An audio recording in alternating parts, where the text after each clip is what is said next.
नमस्ते। इस वीडियो में मैं आपको दिखाऊंगा कि eSIM कैसे जोड़ें एप्पल iPad मिनी पर। तो आपको सबसे पहले अपने सेटिंग्स एप्लीकेशन को खोलना है, फिर मोबाइल डेटा पर क्लिक करें और QR कोड का उपयोग करें पर क्लिक करें। अब आपको अपना QR कोड स्कैन करना है और यहाँ आपको अपना वेरिफिकेशन कोड दर्ज करना है।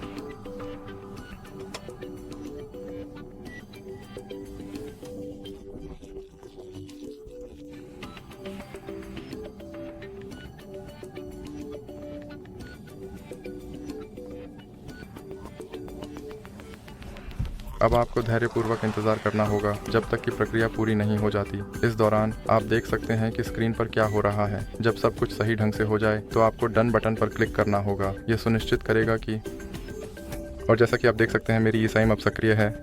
बस इतना इस वीडियो के लिए। अगर आपको ये पसंद आया तो लाइक करें और सब्सक्राइब करें।